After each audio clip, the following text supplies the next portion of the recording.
Un employé de la morgue a fait la découverte la plus terrifiante et incroyable de sa vie lorsqu'il a entendu des bruits provenant de l'intérieur d'un cercueil. Ce n'était pas un enterrement ordinaire, car quelqu'un respirait encore à l'intérieur de ce cercueil. Restez avec nous jusqu'à la fin pour comprendre cette histoire incroyable et touchante. Le soleil était au zénith à Lyon. L'air était immobile. Le petit cimetière de San Fausto, avec ses arbres desséchés et sa grille en fer qui grinçait lorsque quelqu'un passait, semblait figé dans le temps, comme endormi.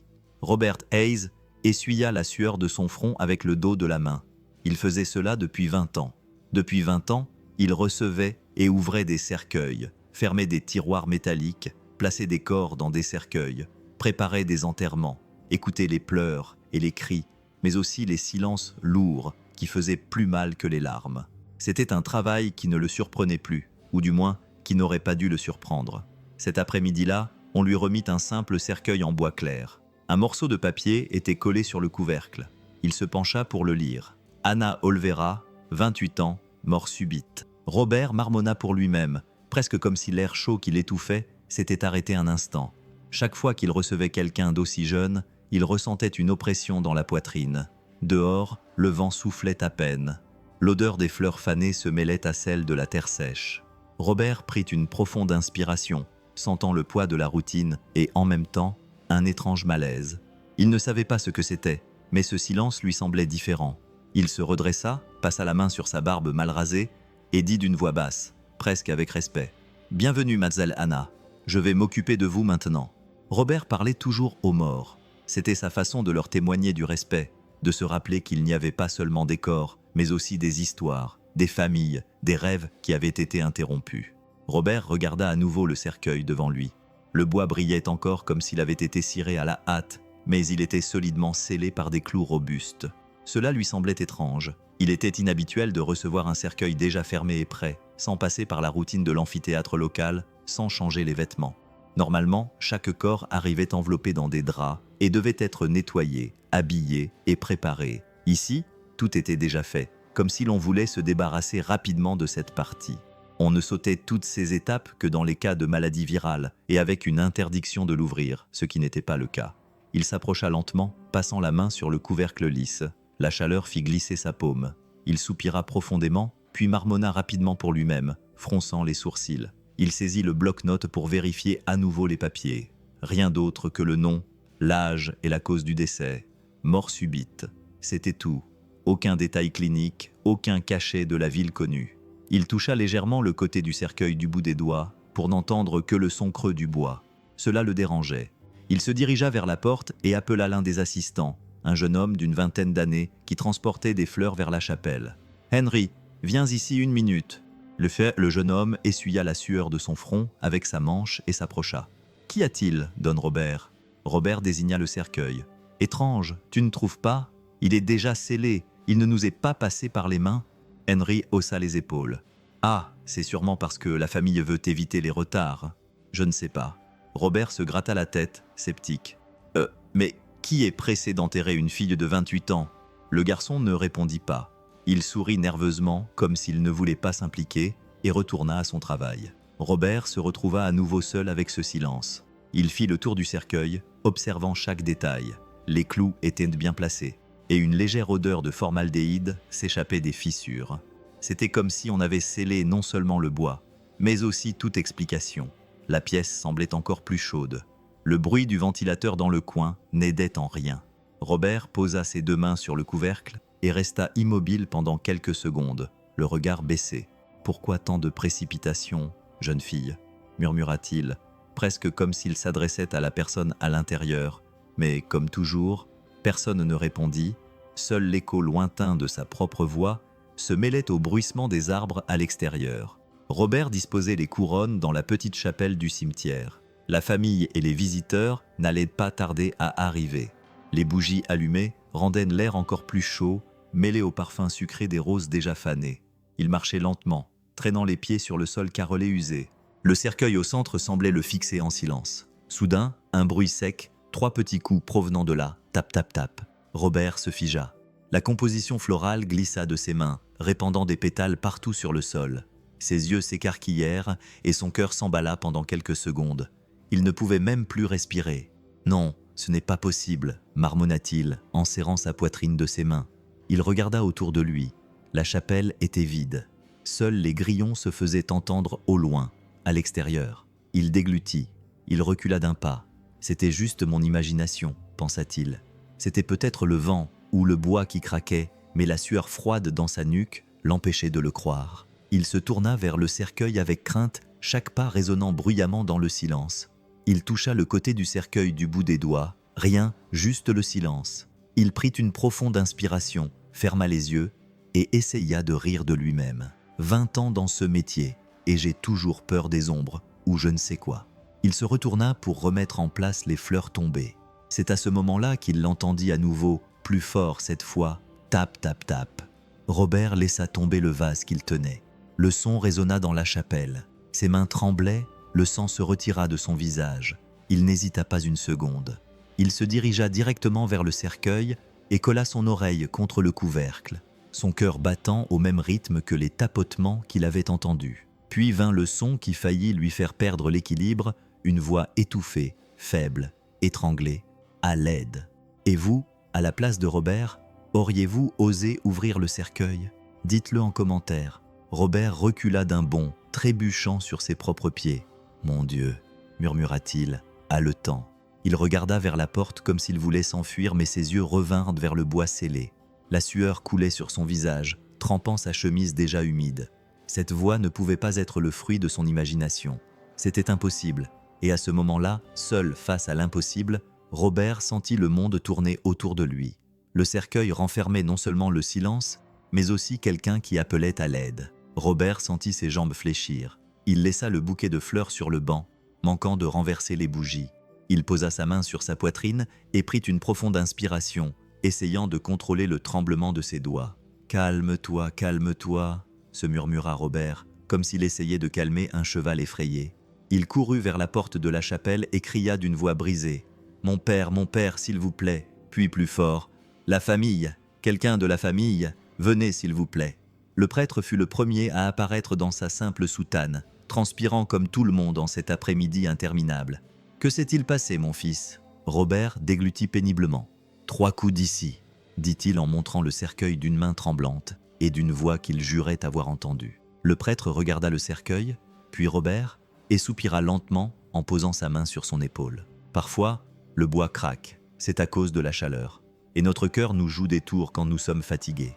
2 femmes et un homme entrèrent, des proches aux yeux rouges et au visage ridé à force d'avoir tant pleuré.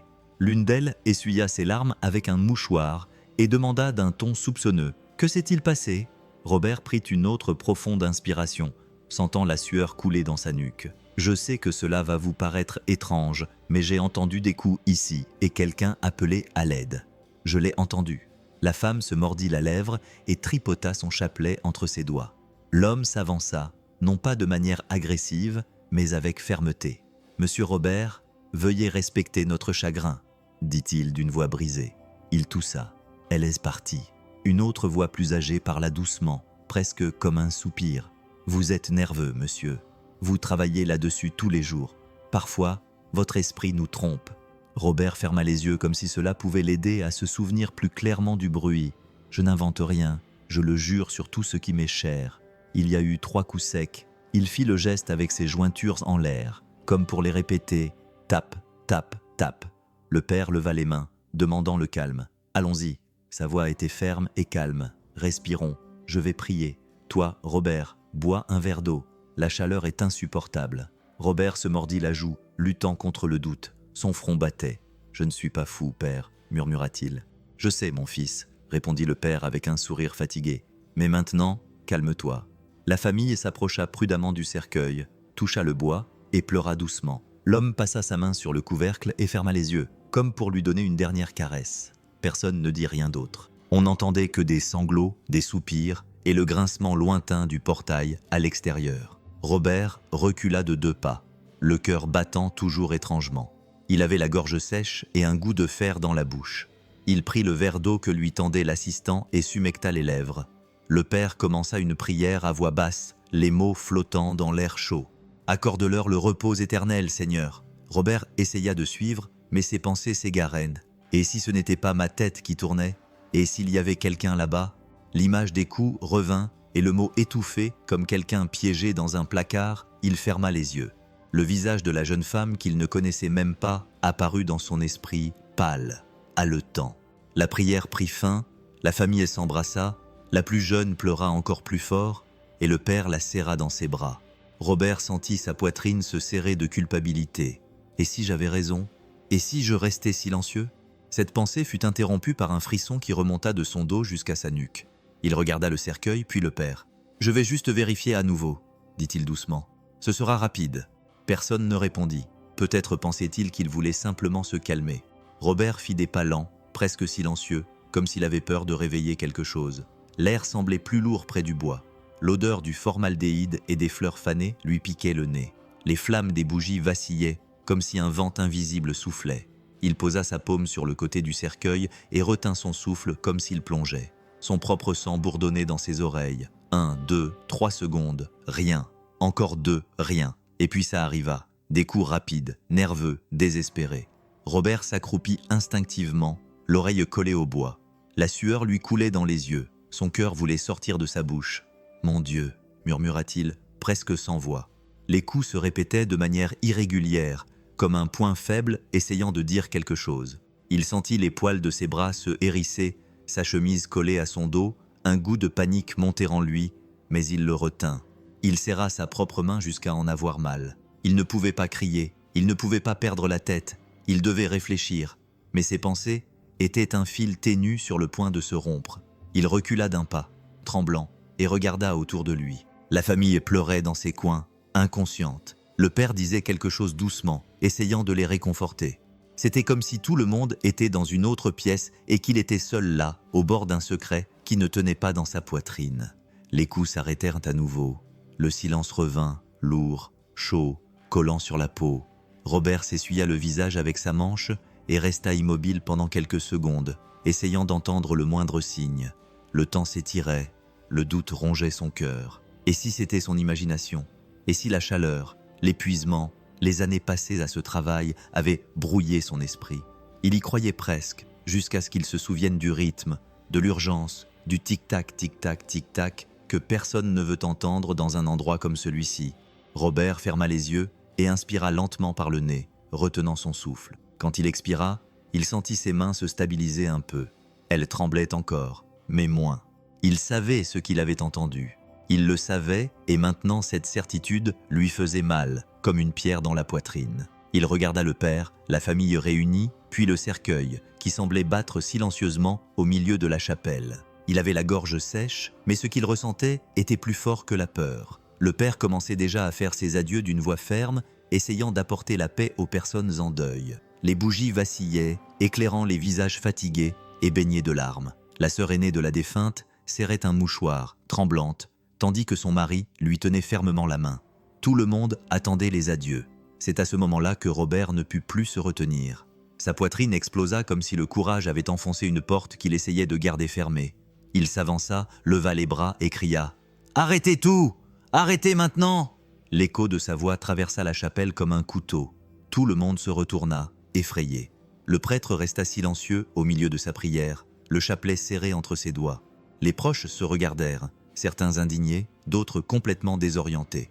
Robert prit une profonde inspiration et dit d'une voix tremblante mais ferme « Il y a quelqu'un de vivant ici, à l'intérieur. » Ah, ya. Le silence qui suivit fut si lourd qu'on aurait dit que l'air avait été aspiré hors de la pièce. Une des femmes porta la main à sa bouche, incrédule. Le plus âgé des hommes fit 2 pas en avant, furieux. « Qu'est-ce que tu racontes? Tu es fou! Elle est morte !» Robert leva la main pointant le cercueil. « Je l'ai entendu. Pas une fois, mais 2 fois. Des coups et une voix qui appelait à l'aide. » La sœur de la défunte secoua la tête en pleurant. « Non, non, je vous en prie, ne jouez pas avec ça. » Robert sentit son cœur se briser de douleur. Il ne voulait blesser personne. Il ne voulait pas rouvrir les blessures de ceux qui saignaient déjà de chagrin, mais ce qu'il avait entendu résonnait encore dans ses oreilles. « Vivante, désespérée, je vous le jure, pour ma fille morte, » dit-il, la voix brisée. « Je l'ai entendu. Ce n'est pas mon imagination. » Un murmure parcourut la pièce. Le père leva la main pour demander le calme, mais même lui semblait nerveux. Les flammes des bougies vacillaient plus fortement, comme si l'air avait été aspiré hors de la pièce. Robert fit un autre pas, se rapprochant désormais du cercueil. Il posa sa paume sur le couvercle, prit une profonde inspiration et regarda tout le monde. « Si je me trompe, que Dieu me foudroie, mais si j'ai raison. » Sa voix se brisa, mais il ne recula pas. « Si j'ai raison, alors il y a ici une vie qui respire encore. » La sœur de la défunte s'effondra sur le banc, pleurant encore plus fort, tandis qu'une autre femme se leva soudainement, pointant son doigt vers Robert. « Vous avez besoin d'aide, ne jouez pas avec notre douleur. » Un murmure bruyant et une agitation intense envahirent de la pièce, des voix désordonnées pleines de douleur et d'indignation. « Quelle barbarie! Faites-le sortir d'ici! Il a perdu la tête !» Et si Robert leva les mains, la voix tremblante, essayant de parler plus fort que le tumulte. « Je ne suis pas fou, je l'ai entendu. Quelqu'un a demandé de l'aide de l'intérieur, mais personne n'a voulu écouter. » Les gens étaient agités. Certains se levaient, d'autres criaient. La douleur se transforma en colère. La chaleur semblait plus intense, comme si l'air avait disparu. Le prêtre se tenait au milieu, les bras ouverts, sa soutane bougeant au rythme de ses pas. « Silence, s'il vous plaît. » Sa voix était forte et autoritaire. « Calmez-vous. Nous sommes dans la maison de Dieu. N'oubliez pas où nous sommes. » Certains se turent, d'autres murmurèrent doucement. Mais l'atmosphère restait tendue, comme si tout le monde était sur le point d'exploser. Le prêtre regarda Robert avec une expression fatiguée, le suppliant presque de partir. « Mon fils, comprenez, la famille souffre, peut-être votre esprit. » Et puis cela se produisit, beaucoup plus fort, 3 coups secs et clairs. Toc, toc, toc. Toute la pièce se figea. Le son résonna sur le bois, fort et impossible à nier. Tout le monde se tourna vers le cercueil. Le silence qui suivit était plus effrayant que le bruit lui-même. Et avant que quiconque ait pu reprendre son souffle, les coups reprirent, plus rapides et plus désespérés, comme des ongles qui griffaient, comme des poings faibles, essayant de briser le bois. La sœur de la défunte porta ses mains à sa bouche et poussa un cri étouffé. « Oh mon Dieu !» L'homme qui avait auparavant traité Robert de fou recula d'un pas, pâle, incapable de prononcer un mot. Les femmes pleuraient, certaines priaient à haute voix, serrant leur chapelet dans leurs mains tremblantes. Le père, qui avait essayé de calmer tout le monde, resta immobile, les yeux grands ouverts, fixant le cercueil. Sa lèvre tremblait comme s'il voulait prier, mais les mots ne sortaient pas. Robert, le visage mouillé de sueur et de larmes, murmurait simplement, presque sans voix, en regardant les proches. « Ils l'entendent maintenant, ils l'entendent. » Ce qui n'était qu'un doute se transforma en terreur collective. Personne n'osait plus dire que c'était de la folie. L'impossible était là, devant tout le monde, et à cet instant, la douleur d'un enterrement se mêla à la plus ancienne des peurs, celle de réaliser qu'à l'intérieur de ce cercueil, il n'y avait peut-être pas seulement la mort, mais une vie qui luttait pour sortir. Mais Robert n'entendait plus rien. Il courut en arrière, saisit la barre à 2 mains, les doigts tremblants, mais il y avait une nouvelle force dans ses bras, une urgence qui ne laissait aucune place au doute. Il plaça l'extrémité en fer sur le bord du couvercle et poussa de toutes ses forces. La première fissure retentit bruyamment. Les clous cédèrent, le bois gémit, son visage couvert de sueur, les dents serrées, la respiration haletante. Chaque mouvement produisait un nouveau craquement sec à chaque clou qui sortait. Le désespoir grandissait parmi ceux qui étaient présents. Certains pleuraient, d'autres priaient, d'autres encore voulaient arrêter Robert, mais personne n'osait s'approcher de lui. Dans un dernier effort, il souleva la barre. Le bruit du métal se mêla à une odeur insupportable qui emplit l'air de la chapelle. Une forte odeur d'acide formaldéhyde qui fit que beaucoup de gens se couvrirent le nez et la bouche, reculant de peur. Robert étouffa l'odeur, mais ne s'arrêta pas. Il arracha le couvercle avec force, et celui-ci tomba sur le sol avec un bruit sourd. Le silence qui suivit fut total. Tout le monde baissa la tête comme si le temps s'était arrêté, les yeux fixés sur l'intérieur du cercueil. Ce qui aurait dû être immobile bougeait. Un bras fragile et pâle tremblait comme une feuille dans le vent et se leva lentement. De minces doigts griffaient l'air, cherchant quelque chose à quoi s'agripper. Le corps respirait faiblement, mais il respirait. Un murmure collectif emplit la pièce. Les cris se transformèrent en cris de surprise. « Mon Dieu, elle est vivante !» Robert fit un demi-pas en arrière, la barre toujours dans les mains, incapable de croire ce qu'il voyait. Ses yeux se remplirent de larmes. Sa bouche s'ouvrit sans prononcer un mot. L'impossible était devant lui. Dans ce cercueil fermé pour la mort, il y avait la vie qui luttait pour revenir. Le corps qui aurait dû être immobile bougea d'abord, les doigts faibles griffant l'air, puis la poitrine se soulevant et s'abaissant lentement, presque imperceptiblement, Puis les yeux, 2 yeux fatigués et lourds, s'ouvrirent avec effort, les pupilles semblant lutter contre l'obscurité. Anna prit une profonde inspiration, comme quelqu'un qui sort de l'eau. L'air entra dans ses poumons de manière irrégulière, accompagné d'un gémissement faible, presque inaudible. Son visage était pâle comme de la cire, ses lèvres bleues, mais il y avait de la vie. Une femme hurla, se couvrant le visage de ses mains. « Mon Dieu !» Le cri était fort, mêlé à d'autres qui suivirent. Des pleurs, des exclamations, des prières rapides. Certains reculèrent de peur, d'autres s'agenouillèrent sur le sol comme s'ils assistaient à un miracle. Robert sentit le sol disparaître sous ses pieds. Des larmes coulaient sans qu'il s'en rende compte. La barre de fer glissa de ses mains et tomba au sol avec un bruit métallique. Il se couvrit la bouche des 2 mains, les yeux fixés sur la jeune femme qui essayait maintenant de bouger la tête. « Elle est vivante », murmura-t-il, incapable de croire ce qu'il disait. Anna ouvrit complètement les yeux, clignant lentement des paupières comme si la lumière lui faisait mal.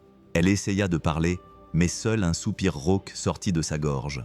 Le père s'approcha, tremblant, et saisit le crucifix sur sa poitrine. « Saint Seigneur », murmura-t-il d'une voix brisée. La sœur d'Anna tomba à genoux près du cercueil, en pleurs. « Anna, ma sœur, c'est moi. » Elle tendit la main, mais hésita à la toucher, comme si elle avait peur de lui faire mal. Les yeux de la jeune femme bougèrent lentement, reconnaissant le visage de sa sœur. Une seule larme roula au coin de son œil. Le silence envahit la pièce pendant quelques secondes, seulement rompu par sa faible respiration. Tous les occupants de la pièce ressentirent le poids de cet instant. C'était comme si la mort s'était arrêtée, comme si la vie avait crié avant de s'éteindre complètement. Robert ferma les yeux et s'essuya le visage avec ses mains tremblantes, murmurant presque comme une prière. « Merci, mon Dieu, merci. » Et devant tout le monde, Anna respirait faiblement, brisée mais vivante contre toute attente, contre tout le monde, contre l'impossible. Les portes de l'hôpital s'ouvrirent brusquement lorsque 2 infirmières poussèrent le brancard à l'intérieur. Le corps d'Anna était couvert jusqu'à la poitrine. Sa respiration était courte. Sa sœur courait à ses côtés, lui tenant la main, tandis que son père essayait de calmer les proches qui continuaient à pleurer et à prier derrière eux. Robert marchait un peu derrière, le cœur battant à tout rompre, comme s'il portait le poids du monde sur ses épaules. « Vite, s'il vous plaît !» supplia la sœur, la voix brisée. « Elle est en train de mourir. » Les infirmières l'écartèrent doucement et poussèrent le brancard vers la salle des urgences. Les portes se refermèrent devant tout le monde, laissant le couloir silencieux. Seul le tic-tac de l'horloge murale et les sanglots étouffés de la famille se faisaient entendre. Robert s'appuya contre le mur, essuyant la sueur de son visage. Il avait l'impression de rêver. Comment quelqu'un pouvait-il être en vie dans un cercueil? Les minutes passèrent, qui semblaient des heures, jusqu'à ce qu'une médecin sorte de la pièce. Son visage était grave, mais elle ne semblait pas effrayée. La patiente est en vie, très faible, mais en vie. La sœur d'Anna tomba à genoux sur le sol, pleurant bruyamment. Elle n'était pas morte, elle était dans un coma profond. Un long soupir se fit entendre dans le couloir. Tout le monde s'étreignait et pleurait. Certains riaient, même nerveusement. Le père fit le signe de croix, les yeux remplis de larmes. Robert se couvrit la bouche de ses mains, incapable d'y croire. Puis, il essaya de poser une question, mais aucun son ne sortit. Le médecin termina, regardant tout le monde avec un visage grave. Elle avait été déclarée morte par erreur, une erreur très grave. Les mots tombèrent comme des pierres. La sœur sanglotait, presque incapable de se tenir debout. L'homme en costume qui avait auparavant traité Robert de fou s'approcha de lui, les larmes aux yeux. « Je suis désolé », murmura-t-il en retenant ses larmes. « Vous l'avez sauvé. » « Que si... Robert ne dit rien. Il sentit sa poitrine se serrer à nouveau, mais cette fois-ci, c'était différent. Ce n'était pas de la peur, mais un mélange de soulagement et de courage. Cette nuit-là, dans sa modeste maison, il ne parvint pas à dormir. La scène se rejouait encore et encore. Le cercueil fermé, les coups, la voix appelant à l'aide. Chaque fois qu'il fermait les yeux, il entendait le son étouffé dans ses oreilles. Assis à la table, une bougie allumée éclairant la cuisine, Robert regardait les documents qu'il avait obtenus sur l'affaire. Il y avait le certificat de décès avec le cachet et la signature. Il passa ses doigts sur le papier comme s'il cherchait des réponses cachées entre les lignes. « Comment cela a-t-il pu arriver ?» murmura-t-il. Qui était si pressé de l'enterrer? L'horloge indiquait presque 3 heures du matin. Ses paupières étaient lourdes, mais le sommeil ne venait pas.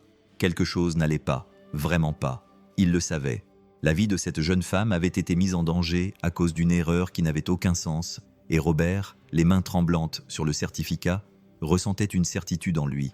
Il devait découvrir qui avait signé ce document et pourquoi. Robert arriva tôt à l'hôpital, les yeux rougis par le manque de sommeil. Son visage fatigué reflétait le poids des derniers jours. Il demanda à parler à l'administration et, après avoir attendu plusieurs minutes dans un couloir froid, il fut convoqué dans une petite pièce qui sentait le vieux papier et le café froid. Derrière le bureau, une employée ajusta ses lunettes entourées de dossiers et de tampons. Robert prit une profonde inspiration avant de parler. « Madame, j'ai besoin de voir une copie du certificat de décès de Mademoiselle Anna Olvera. » Elle le regarda avec surprise. « Pourquoi ? Il n'est plus valable, monsieur. Il a été vérifié qu'il s'agissait d'une erreur. » Robert posa ses deux mains sur le bureau, essayant de se calmer. « Je sais, mais j'ai besoin de voir qui a signé ce document. » La femme soupira, fouilla dans quelques tiroirs et, après quelques minutes, posa le document devant lui. Le papier était déjà froissé sur les bords, mais le tampon était encore lisible. Robert baissa les yeux et lut lentement chaque mot comme s'il le frappait en plein cœur. Certificat de décès. Anna Olvera, 28 ans. Cause du décès. Mort subite. Signé par le docteur Montalban. Il fronça les sourcils. Montalban. L'employé le regarda sans comprendre. « Oui, c'est ce qui est écrit. » Robert leva les yeux, la voix brisée. « Je travaille à la morgue depuis 20 ans. Je connais tous les médecins de la région et je n'ai jamais entendu ce nom. » La femme ajusta ses vêtements, à nouveau, quelque peu mal à l'aise, car peut-être s'agissait-il d'un médecin de passage. Parfois, ils font appel à quelqu'un d'une autre ville. Robert secoua fermement la tête. « Non, pas ici. Tout le monde se connaît, surtout dans des cas comme celui-ci. Je ne l'ai jamais vu et je n'ai jamais entendu son nom. » Il passa lentement son doigt sur la signature au bas du document. L'écriture était rapide, presque illisible, comme si elle avait été faite négligemment. Quelque chose en lui disait qu'il y avait un mensonge sur ce papier. L'employé voulait mettre fin à la conversation. « Écoutez, monsieur Hayes, vous en avez assez fait. Vous devriez vous reposer. » Mais Robert ne bougea pas. Il enregistra chaque détail de cette signature dans son esprit, comme s'il s'agissait d'un indice placé là exprès. « Merci, » dit-il à voix basse. Il quitta lentement la pièce, le document tournoyant encore dans sa tête. Dans le couloir, il s'arrêta un instant, appuyé contre le mur. Le nom ne quittait pas son esprit. Montalban. Qui était ce médecin et pourquoi quelqu'un d'inconnu signerait-il un certificat de décès aussi important? Le couloir de l'hôpital était silencieux cet après-midi-là. Le son lointain des moniteurs cardiaques et les pas précipités des infirmières semblaient venir d'un autre monde. Robert était assis sur une des chaises en plastique bleu, penché en avant, les coudes posés sur les genoux et les mains jointes. Son visage reflétait l'épuisement et l'angoisse de quelqu'un qui ne comprenait toujours pas tout ce qui s'était passé. Soudain, une ombre s'approcha. C'était une jeune femme au visage bouleversé, les cheveux attachés à la va-vite, la blouse froissée comme si elle s'était précipitée hors de chez elle. Ses yeux remplis de larmes trahissaient des nuits sans sommeil. Robert demanda d'une voix tremblante. Il leva lentement la tête. Mariana prit une profonde inspiration, comme si rassembler son courage lui demandait un effort considérable. « Je suis Mariana, la sœur d'Anna. » Les deux restèrent silencieux pendant un moment. Robert ajusta sa chemise, ne sachant pas quoi dire. La femme joignit nerveusement les mains jusqu'à ce que les mots sortent. « Je dois vous dire quelque chose, mais j'ai peur. » Robert fronça les sourcils. « Dites-moi, si c'est à propos d'Anna, je veux vous aider. » Mariana regarda autour d'elle pour s'assurer que personne n'écoutait. Elle s'approcha de lui et parla presque dans un murmure. « Quelqu'un voulait que ma sœur parte trop tôt. » Robert sentit un frisson lui parcourir l'échine, comme si elle s'en allait. Mariana ferma les yeux pendant une seconde, des larmes coulant sur ses joues. Ils préparèrent les funérailles avec une étrange précipitation. Ils ne voulaient en pas attendre. Ils n'appelèrent personne de la famille pour confirmer quoi que ce soit. Ils fermèrent simplement le cercueil et l'emmenèrent. Elle porta sa main à sa bouche, essayant de retenir ses larmes. « Je sais qu'il s'est passé quelque chose d'étrange. » Robert prit une profonde inspiration, essayant de rester calme. Mais à l'intérieur, son cœur battait déjà à toute vitesse. Et qui a pris cette décision? Qui voulait tant se précipiter? Mariana baissa les yeux, sa voix plus basse, presque comme un murmure. « Je ne sais pas, mais quelqu'un a tiré les ficelles, quelqu'un qui avait du pouvoir. » Le silence s'installa entre eux. Mariana tremblait comme si elle avait peur même des murs qui les entouraient. Robert la regarda, et au fond de ses yeux, il vit plus que de la douleur. Il vit le poids d'un secret que personne ne voulait porter. Il posa fermement sa main sur son épaule, essayant de la rassurer. « Calme-toi, dis-moi tout, je t'écoute. » Mariana prit une profonde inspiration, ravala ses larmes et acquiesça lentement, comme si elle avait décidé de lui faire confiance. Ma sœur ne devrait pas être sous terre, et quelqu'un l'a voulu ainsi. Les mots restèrent suspendus dans l'air, transperçant le cœur de Robert. C'était la confirmation de ce qu'il redoutait déjà. La précipitation n'était pas un oubli, c'était intentionnel, et cela changeait tout. Robert et Mariana étaient assis dans un coin du couloir sur des chaises en plastique dur, entre eux une tasse de café froid que personne n'osait boire. Mariana bougeait ses doigts sans arrêt, se mordait la lèvre, le regard perdu, jusqu'à ce qu'elle décide de parler dans un long soupir. Ma sœur Anna avait des problèmes dont personne dans la famille n'était au courant. Robert se tourna vers elle pour la regarder attentivement. Quel problème? Mariana ferma les yeux un instant, comme si le simple fait de le dire lui était difficile. Des dettes, beaucoup de dettes. Elle s'était mise avec la mauvaise personne. Robert fronça les sourcils. Avec qui? La voix de Mariana n'était plus qu'un murmure, pleine de peur. Avec un usurier. Tout le monde ici le connaît. Fausto Galvan. Le nom tomba comme un poids entre eux. Robert resta silencieux, les yeux fixés sur le sol. Mariana continua à serrer le chapelet qu'elle tenait dans sa main. Ma sœur était désespérée. Elle demandait de l'argent pour payer d'autres factures, pour couvrir des dépenses qu'elle ne pouvait pas se permettre, et lui, il l'a surprise. Les larmes commencèrent à couler abondamment. Anna m'a dit qu'elle n'en pouvait plus, qu'il la harcelait, qu'il l'appelait tous les jours. Je lui ai demandé de venir avec moi, de chercher de l'aide, mais elle avait peur. Robert prit une profonde et lourde inspiration. « Et vous pensez qu'il a quelque chose à voir avec tout ça ?» Mariana leva ses yeux remplis de larmes et acquiesça lentement. « Oui, je le pense. Il voulait la faire taire. Et quelqu'un a accepté de l'aider. Parce que les funérailles ont été trop rapides, monsieur Robert. Trop rapides. » Elle se mit à trembler, cachant son visage dans ses mains. Qui signe un certificat de décès sans le vérifier? Qui ose enfermer une personne vivante dans un cercueil? Ce n'est pas une erreur, c'est un crime. Robert tendit la main et la serra fermement. « Calme-toi, dit-il d'une voix rauque. Tu n'es pas seul dans cette épreuve. » Mariana pleurait sans pouvoir se contrôler. « Je ne sais pas à qui faire confiance ici. Tout le monde a peur de Fausto, tout le monde. Et maintenant, j'ai peur que ce qu'ils ont fait à ma sœur puisse se reproduire. » Le silence revint, interrompu seulement par le bip d'une machine dans la pièce voisine. Robert fixait le vide, la mâchoire serrée. En lui, un mélange de rage et d'impuissance grandissait. Quelqu'un avait voulu enterrer Anna avant l'heure, et Mariana croyait que la dette envers cet homme sans âme était la clé pour comprendre pourquoi, mais la question qui la brûlait n'avait toujours pas de réponse. Qui avait accepté d'aider à précipiter sa mort? Ce matin-là, Robert rentrait chez lui à pied, comme il le faisait depuis 20 ans. Le ciel était nuageux et lourd, et l'air était encore plus chaud que d'habitude. Il poussa le portail en fer lorsqu'une chose attira son attention. Un morceau de papier plié et collé à la porte d'entrée. Il fronça les sourcils, arracha le papier et l'ouvrit lentement. L'écriture était grossière, écrite à la hâte pour lui faire peur. « Fais attention à ce que tu entends. Le silence sauve des vies. » Robert le lut 3 fois. Ses mains se mirent à transpirer et il jeta un rapide coup d'œil sur les côtés, comme si quelqu'un pouvait l'observer. La rue était presque déserte. Seul un chien aboyait au loin, mais le sentiment d'être observé le poursuivait comme une ombre. Il plia le papier et le glissa dans la poche de sa chemise. Son cœur battait à tout rompre. Il savait ce que cela signifiait. Il savait que s'impliquer dans cette affaire aurait un prix. Il entra dans sa maison et claqua la porte derrière lui. Il se tint au milieu de la pièce, respirant profondément, essayant de calmer sa poitrine, mais le papier brûlait dans sa poche comme s'il était en feu.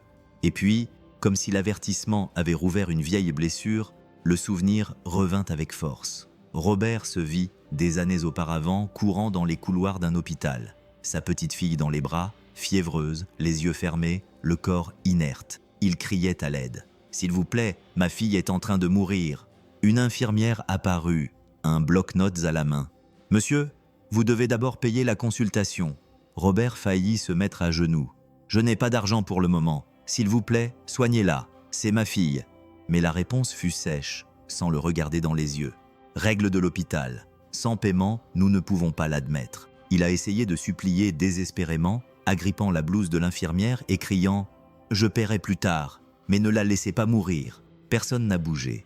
Le temps a passé, et sa fille, très faible, a rendu son dernier souffle dans ses bras. Les cris de Robert cette nuit-là ont résonné dans tout l'hôpital, mais personne ne le consola.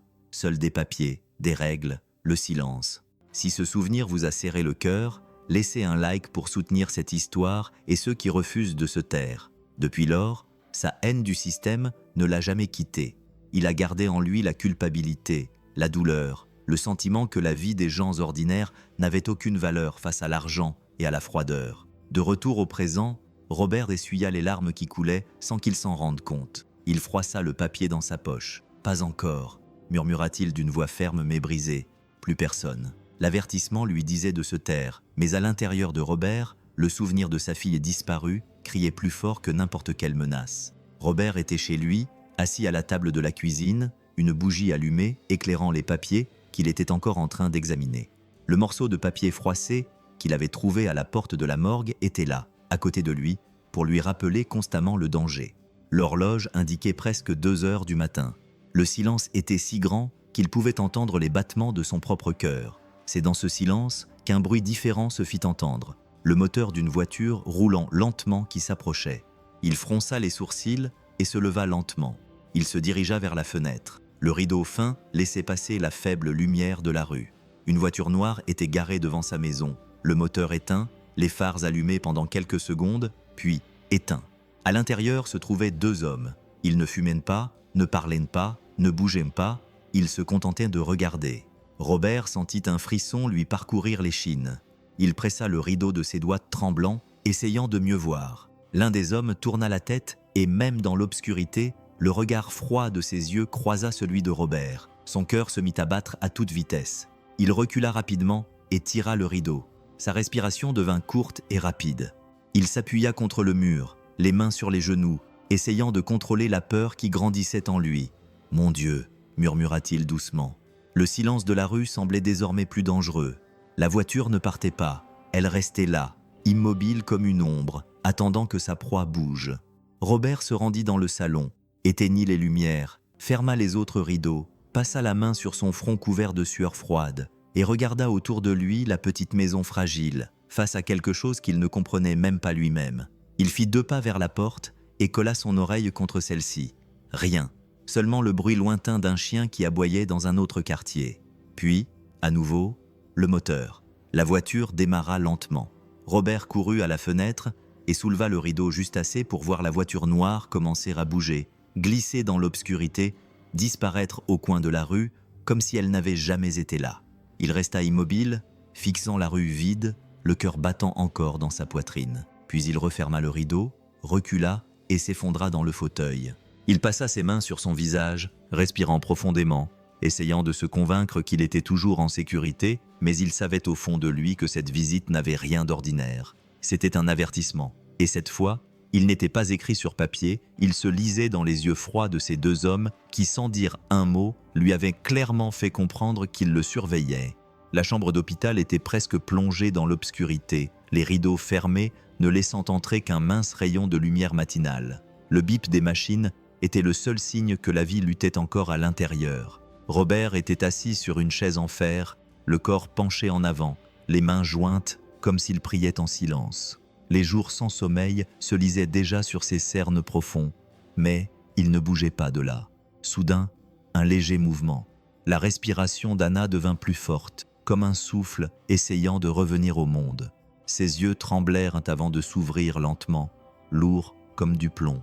Robert bondit mais ne parla pas fort. Il s'approcha lentement, n'osant presque y croire. « Anna, tu m'entends » Elle cligna des yeux.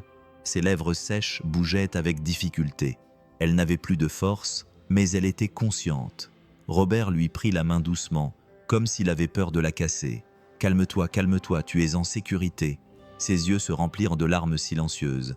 Elle ouvrit la bouche et un murmure rauque en sortit, presque inaudible. « J'ai tout entendu. » Robert approcha son visage, son front touchant presque le sien, pour mieux entendre. « Qu'as-tu entendu ?» Elle respirait court et douloureusement, mais elle ne s'arrêta pas. À l'intérieur de la boîte, j'ai entendu des voix, des pas, des prières. Elle déglutit, des larmes coulant sur ses tempes. Je pensais que personne ne m'entendrait, mais toi, tu m'as sauvé. Robert ferma les yeux, sentant une boule dans sa gorge. C'était Dieu, non, je l'ai juste entendu. Anna serra sa main avec le peu de force qu'il lui restait. Son regard, bien que faible, avait une certitude effrayante. « Je sais qui m'a fait ça. » Robert ouvrit les yeux, le cœur battant très fort. « Qui ?» Elle prit une profonde inspiration, comme pour rassembler l'énergie nécessaire pour prononcer ces mots si difficiles. Ses lèvres tremblèrent avant de prononcer le nom qui semblait peser une tonne. Fausto Galvan. Ce nom résonna comme un poison dans l'air. Robert sentit un frisson lui parcourir l'échine. Il lâcha sa main un instant, reculant d'un pas comme s'il avait été frappé. Il avait la nausée. Il avait déjà entendu ce nom. Tout le monde en ville l'avait entendu. Fausto Galvan n'était pas seulement un usurier, c'était un homme redouté, le propriétaire de silences forcés et de dettes qui se terminaient en tragédie. Robert lui reprit la main, essayant de parler fermement, mais ses yeux le trahissaient, remplis de peur. « Tu es sûr ? Je ne laisserai rien d'autre t'arriver. » Anna ferma lentement les yeux, comme si ces mots étaient la seule chose qui la retenait là. Mais le poids du nom ne quitta pas la pièce. Il restait dans l'air, faisant battre le cœur de Robert plus fort, car désormais, il n'y avait plus aucun doute. L'impossible n'était pas une coïncidence. Il avait un nom, un visage, et c'était l'homme le plus redouté de la ville. Fausto Galvan. Robert entra dans le commissariat d'un pas ferme, mais son cœur battait comme un tambour. La pièce sentait la vieille cigarette et les papiers entreposés. L'adjoint, un homme bedonnant au visage fatigué, était assis derrière un bureau couvert de dossiers. Il ne leva les yeux que lorsque Robert jeta le rapport de l'hôpital sur la table. « Chef, ce qui est arrivé à Anna Olvera n'était pas une erreur, » dit Robert d'un ton tendu. « Elle a nommé Fausto Galvan. » Le chef haussa un sourcil, incrédule. Il se cala dans son fauteuil et croisa les bras. « Monsieur Hayes, vous rendez-vous compte de ce que vous dites ?» Robert s'approcha et frappa du poing sur la table. « Je m'en rends compte. La jeune fille était vivante dans son cercueil. Je l'ai entendue, je l'ai sortie de là et elle m'a dit qui était responsable. » Le délégué soupira et se frotta le visage avec la main. « Écoutez, je ne doute pas de vos bonnes intentions. Vous avez fait ce qu'il fallait, mais les mots ne sont pas des preuves. » Les yeux de Robert s'écarquillèrent.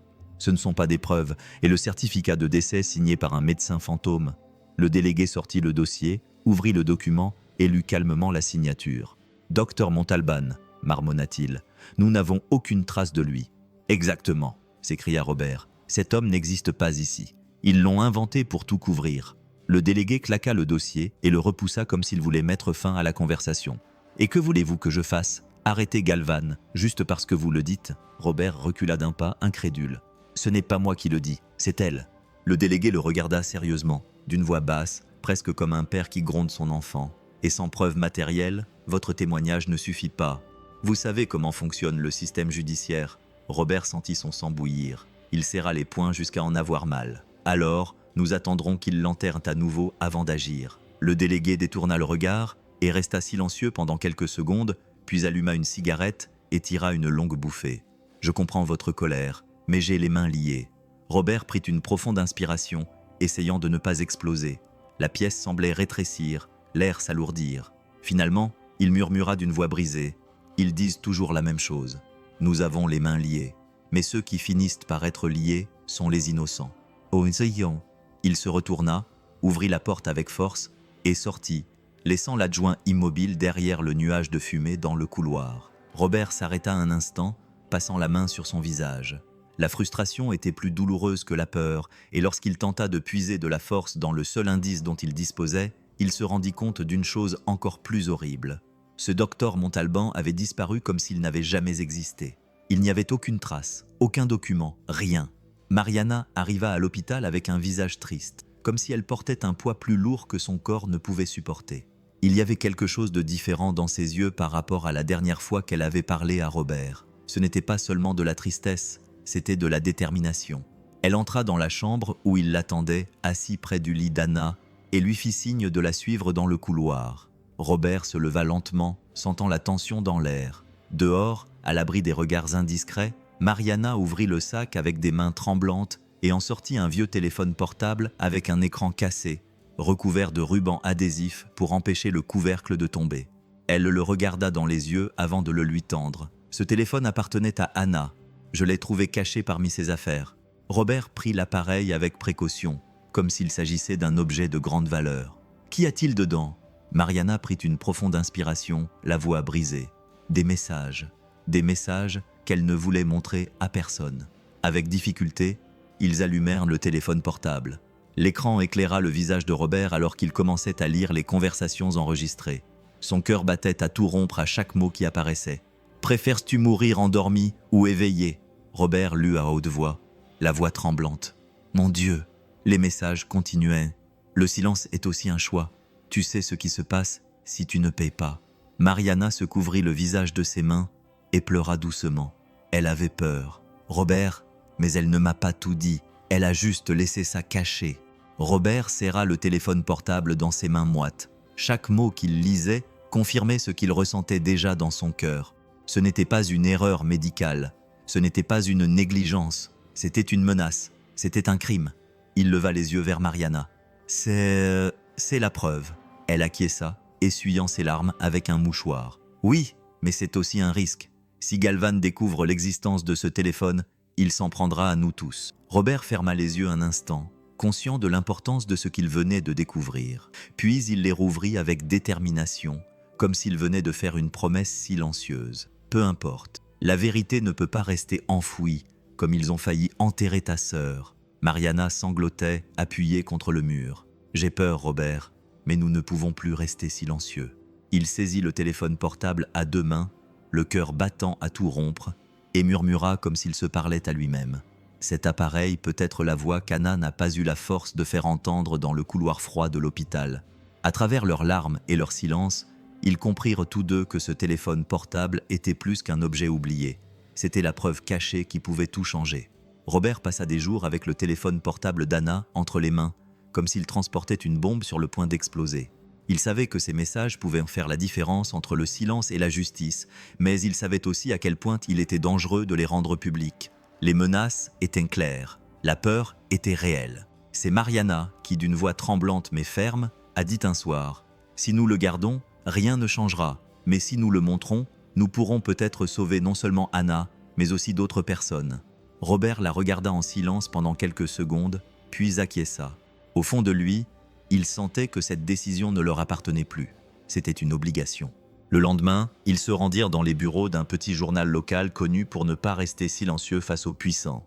Le journaliste, un homme d'âge mûr, écouta l'histoire en silence, les yeux écarquillés à chaque détail. Lorsque Robert lui tendit le téléphone portable et lui montra les messages, il secoua la tête, surpris. « C'est très grave », murmura-t-il en saisissant le téléphone comme s'il s'agissait de dynamite. « Si nous publions cela, il n'y aura plus de retour en arrière possible. » Robert répondit immédiatement d'une voix rauque, mais confiante. « Il n'y a plus de retour en arrière possible maintenant qu'ils ont essayé de l'enterrer vivante. » 2 jours plus tard, la nouvelle était dans tous les journaux et sur toutes les chaînes de télévision. Les gros titres criaient en lettres majuscules « Une jeune femme enterrée vivante à cause d'une erreur médicale ou d'un crime prémédité ». Des messages révélant des menaces provenant d'un usurier local bien connu. Des images de la famille en pleurs dans la chapelle où tout avait commencé et à l'hôpital où Anna luttait pour sa vie étaient diffusées en boucle. Toute la ville parlait de l'affaire. Les personnes qui avaient auparavant peur commencèrent à s'exprimer. Des témoins apparurent et des histoires similaires commencèrent à émerger. Robert regardait tout cela depuis le petit salon de sa maison, le visage fatigué éclairé par la télévision. Il regardait les présentateurs se disputer, les journalistes montraient le vieux téléphone portable qui servait désormais de preuve, et pour la première fois depuis longtemps, il sentait qu'il n'était pas seul. La pression était si forte que la police ne pouvait plus se cacher derrière le manque de preuves. Le chef de la police est apparu devant les caméras, transpirant sous les projecteurs, et a annoncé d'une voix grave « Nous avons ouvert une enquête officielle. Personne n'est au-dessus des lois. » Mariana pleura en entendant cela. Robert ferma les yeux et prit une profonde inspiration. La peur était toujours présente, le danger aussi, mais le filet commençait à se resserrer, et désormais, ce n'était plus seulement la voix de Robert ou de Mariana, c'était la voix de toute une ville qui se levait enfin contre le silence. La pièce était remplie de fleurs que des voisins et des inconnus avaient déposées en signe d'espoir. Le doux parfum se mêlait à l'air de l'hôpital et la douce lumière de l'après-midi filtrait à travers les rideaux ouverts. Anna, encore très faible, était appuyée sur ses oreillers, les yeux fatigués mais vivants, la peau pâle, commençant à reprendre un peu de couleur. Mariana entra lentement, comme si elle pénétrait dans un lieu sacré. Ses mains tremblaient, son cœur battait très fort. Pendant un instant, elle resta debout devant le lit, regardant simplement sa sœur. Elle semblait incapable de croire que ce moment était réel. Anna la vit et ses yeux se remplirent de larmes. Avec difficulté, elle tendit sa main tremblante. Mariana ne put le supporter. Elle courut vers le lit et se pencha, serrant Anna dans ses bras de toutes ses forces. Les deux femmes s'étreignirent comme si le monde pouvait s'écrouler. Les larmes coulaient librement, se mêlant à un cri qui était à la fois de douleur et de soulagement. Anna, entre deux sanglots, murmura entre deux halètements. Je pensais que je ne te reverrais jamais, que j'irais seule dans les ténèbres. » Mariana resserra son étreinte, la voix brisée. « Ne dis pas ça, tu es là, tu es avec moi, Dieu t'a ramené. » Anna pleurait sans pouvoir s'arrêter, s'accrochant à sa sœur comme si cela pouvait la maintenir en vie. J'ai écouté vos prières, vos pas, et j'avais envie de crier, mais je ne pouvais pas. Je pensais que je n'entendrais plus jamais votre voix. Tout l'hôpital semblait s'être arrêté pour observer la scène. Les infirmières essuyaient discrètement leurs yeux. Les médecins qui passaient dans le couloir ralentissaient. Certains patients souriaient de loin, émus. Il n'y avait pas de mots pour expliquer ce qui se passait. C'était comme assister à un miracle. Robert se tenait à la porte, observant en silence. Il avait la poitrine serrée, mais cette fois, ce n'était pas à cause de la peur ou de la colère, mais de la gratitude. Il baissa la tête, prit une profonde inspiration et laissa échapper une larme. Mariana s'écarta légèrement pour regarder sa sœur dans les yeux. « Je ne te laisserai plus jamais partir, je te le promets. » Anna sourit faiblement mais sincèrement, tout en continuant à pleurer. « Et je ne laisserai plus jamais la peur me réduire au silence. » Les deux femmes s'étreignirent à nouveau, et la pièce fut envahie par une émotion si intense qu'elle sembla imprégner les murs pendant quelques minutes. Il n'y avait ni médecin, ni policier, ni danger. Il n'y avait que deux sœurs que la mort avait tenté de séparer, mais que la vie avait réunies. Et tous ceux qui étaient présents, en voyant cette étreinte, eurent le sentiment d'assister à quelque chose qui dépassait toute explication. La victoire fragile mais réelle de la vie sur les ténèbres. La pièce était silencieuse, à l'exception du doux bruit du moniteur qui marquait le rythme d'une vie qui voulait encore rester. Anna, encore faible, se reposait, appuyée sur de hauts oreillers. Son visage pâle avait désormais un éclat différent, comme si son âme était revenue dans ses yeux. À côté du lit, Mariana ajustait la couverture, mais Anna semblait chercher quelqu'un d'autre. Robert se tenait près de la porte, essayant de ne pas déranger, presque invisible. Il avait cette façon d'être, comme s'il ne voulait pas gêner. Les années passées à la morgue lui avaient appris à être une ombre, à être présent sans attirer l'attention. Anna le trouva du regard. Un petit sourire sincère apparut sur ses lèvres. Elle leva la main avec effort. « Robert, viens ici s'il te plaît. » Il s'approcha lentement, avec hésitation. Mariana fit de la place, essuyant ses yeux remplis de larmes. Robert tira une chaise et s'assit près du lit, la tête baissée, comme s'il ne savait pas s'il méritait d'être là. Anna tendit ses deux mains fragiles et tremblantes. Il hésita un instant, puis les prit. Il sentit la peau froide, la délicatesse de ses doigts, la vie qui battait à nouveau là. Elle le regarda droit dans les yeux, et sa voix, bien que faible, était ferme, pleine d'émotion et tremblante. Il hésita un instant, puis les prit. Il sentit la peau froide, la délicatesse de ses doigts, la vie qui battait à nouveau là. « Tu m'as rendu ma vie. » Robert déglutit péniblement, essayant de sourire. « Ne dis pas ça. J'ai juste écouté ce que les autres ne voulaient pas entendre. » Anna secoua la tête, les larmes coulant sur ses joues. « Non, tu m'as sorti de l'obscurité alors que je pensais que tout était fini. Ta voix était la seule qui m'atteignait. » Ses mains serrèrent les siennes, bien que sans force. « Je ne pourrai jamais, jamais te rembourser. » Robert sentit une boule dans sa gorge. Les souvenirs de sa fille lui revinrent en mémoire, ce petit visage qu'il n'avait jamais pu sauver.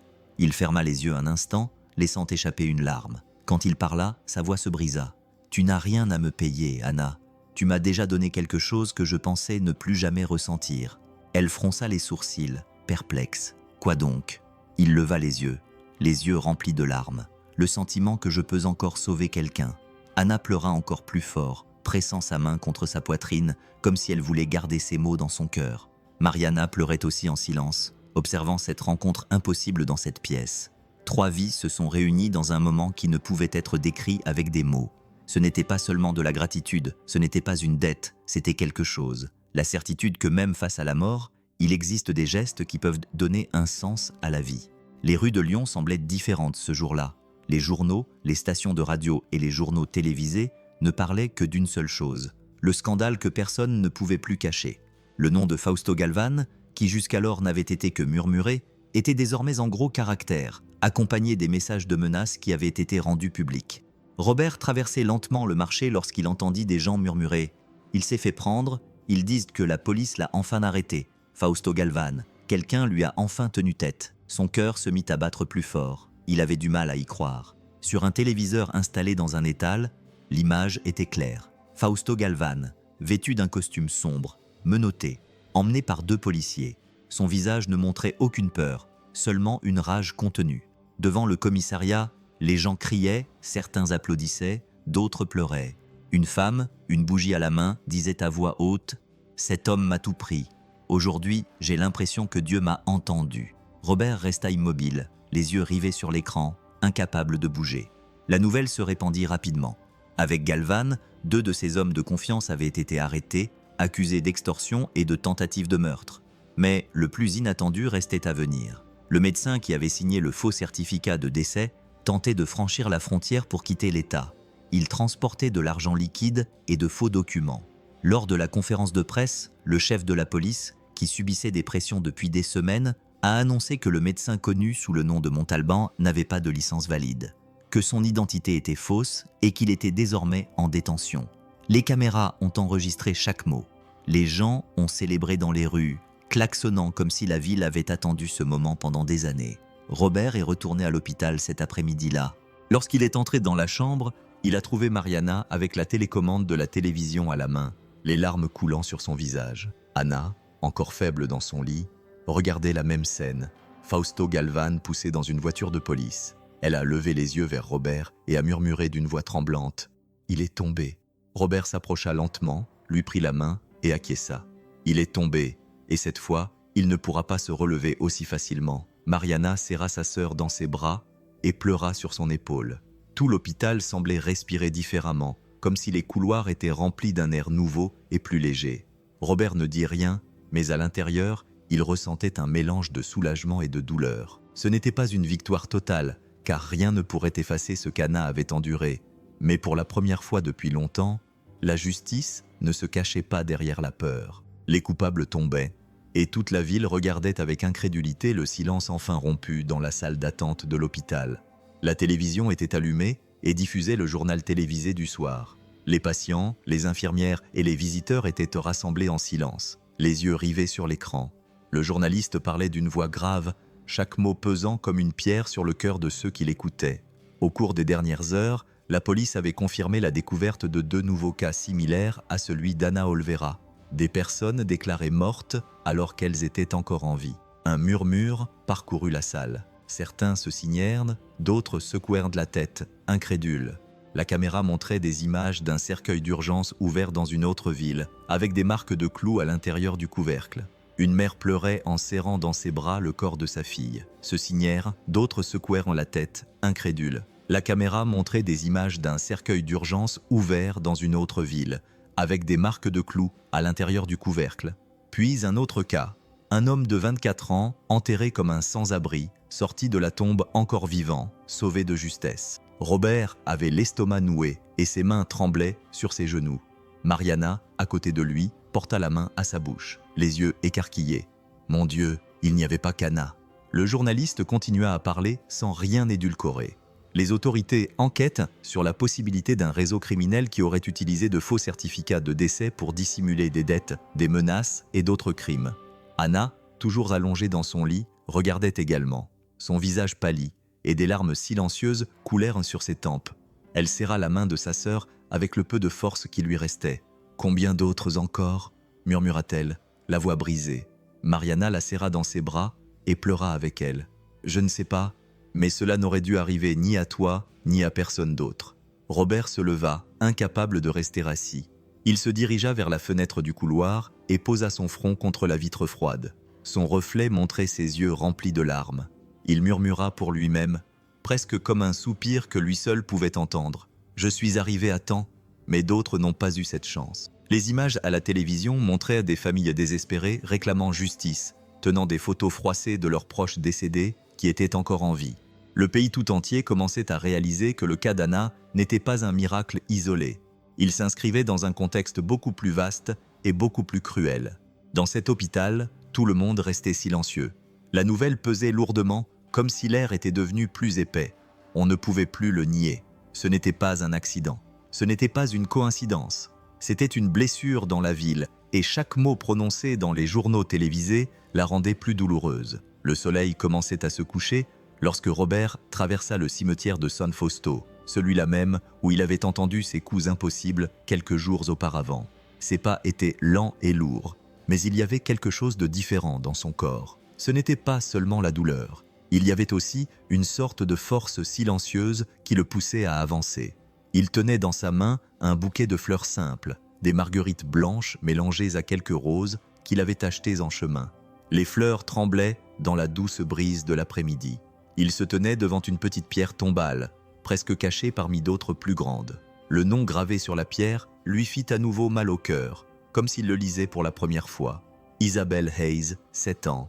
Robert s'agenouilla lentement et passa sa main sur la pierre froide, essuyant la poussière qui s'était accumulée dessus. Son visage se déforma et des larmes coulèrent avant qu'il ne puisse prononcer un seul mot. « Bonjour ma fille ». Sa voix était faible et brisée. Cela faisait si longtemps qu'il n'était pas venu ici. Il déposa les fleurs devant la pierre tombale et prit une profonde inspiration. « Pardonne-moi », dit-il en fermant les yeux. « Pardonne-moi de ne pas t'avoir sauvé. J'ai couru, j'ai crié, j'ai supplié, mais ils ne m'ont pas écouté. Tu es parti dans mes bras et je ne me suis jamais pardonné. » Le vent soufflait plus fort, faisant voler les pétales. Robert passa la main sur son visage humide, essayant de retenir ses larmes, mais il n'y parvint pas. Aujourd'hui, c'était différent. Aujourd'hui, j'ai entendu une autre voix, celle d'une fille qui était également piégée, tout comme tu l'étais ce jour-là, entre la vie et la mort. Et cette fois, j'ai pu la sauver. Il posa son front sur la pierre tombale, les épaules tremblantes. Aujourd'hui, ma fille, j'ai sauvé quelqu'un, tout comme je n'ai pas pu te sauver. Le silence du cimetière semblait embrasser ces mots. Le poids qu'il portait depuis des années n'avait pas disparu, mais une partie de celui-ci restait là, parmi les larmes et les fleurs fraîches. Robert se leva lentement, s'essuya les yeux et regarda le ciel, qui commençait à prendre une teinte orange. Pour la première fois depuis longtemps, il sentit que sa fille ne le regardait pas avec colère, mais avec amour. Et cela apporta en quelque sorte un peu de paix à son cœur, qu'il pensait ne jamais pouvoir guérir. Les mois passèrent, l'hôpital, les larmes, l'odeur du formaldéhyde et la peur semblaient lointains, presque comme un cauchemar qui se transformait lentement en souvenir. Anna, qui auparavant pouvait à peine bouger les doigts, marchait désormais d'un pas assuré, toujours avec l'aide de ses thérapies, mais la tête haute et les yeux pleins de vie. Dans l'auditorium d'une école modeste, les chaises étaient occupées par des adolescents curieux. Certains riaient discrètement, d'autres jouaient avec leurs cahiers. Les professeurs demandèrent le silence, mais Anna s'en moquait. Elle sourit, prit une profonde inspiration et, à l'aide d'un vieux micro, commença à parler. « Quand j'étais sur le point de mourir, j'ai pensé que tout était fini. » Sa voix tremblait, mais pas de peur. Elle était vraiment vivante, mais enfermée, et personne ne pouvait l'entendre. Elle a crié jusqu'à ce que sa voix s'éteigne. L'auditorium est devenu silencieux, même ceux qui riaient ont baissé les yeux. Anna a traversé lentement la scène, chaque pas marqué par des acteurs invisibles, des actrices qui ne pouvaient être vues. Et si je suis ici aujourd'hui, c'est parce que quelqu'un a osé croire en ce que les autres considéraient comme fou, parce que quelqu'un a écouté ce que personne d'autre ne voulait entendre. Elle fit une pause, essuyant soigneusement une larme qui ne cessait de couler. C'est pourquoi, les amis, ne les laissez jamais vous réduire au silence. Ne pensez jamais que s'exprimer est inutile. Votre voix peut faire la différence entre la vie et la mort, entre l'injustice et la vérité. Une fille au premier rang leva timidement la main et demanda « N'avez-vous pas peur de dire tout cela ?» Anna sourit, s'approcha d'elle et la regarda dans les yeux. « Bien sûr que j'ai peur, mais la peur ne peut pas être plus forte que la vérité. » La salle se remplit d'applaudissements, certains avec des larmes, d'autres timides, mais tous sincères. Les enseignants se levèrent pour applaudir, les yeux remplis d'émotion. Au fond de la salle, Robert observait. Il ne monta pas sur scène, il ne voulait pas attirer l'attention. Il se contenta de sourire, regardant Anna transformer sa douleur en force, ses blessures en graines pour les autres. Elle leva une nouvelle fois le micro, la voix pleine de force. « Ne les laissez jamais vous réduire au silence, car même le plus petit murmure peut sauver une vie. » À ce moment-là, les jeunes ont compris qu'ils n'étaient pas simplement en train d'écouter un discours. Ce qu'ils voyaient, c'était la victoire de quelqu'un qui, contre toute attente, était revenu à la vie et enseignait désormais aux autres à ne pas rester face au silence. Le silence de la chapelle résonne encore dans la mémoire de Robert. les coups, les cris étouffés, le moment où Robert a décidé de croire à l'impossible. Alors, si vous aviez été à la place de Robert, auriez-vous eu le courage d'arrêter toute la cérémonie? Je veux lire vos réflexions dans les commentaires, car cette histoire ne concerne pas seulement eux, elle nous concerne tous. Et avant de partir, n'oubliez pas d'activer la cloche à côté du bouton « S'abonner », car c'est le seul moyen d'être averti dès que de nouvelles histoires passionnantes sont publiées. Les histoires de foi, de courage et de douleur nous aident à voir la vie différemment. Une vidéo très émouvante apparaît à l'écran, qui fait pleurer beaucoup de gens et les encourage à réfléchir à la valeur de la vie. Cliquez maintenant et je vais vous raconter cette histoire.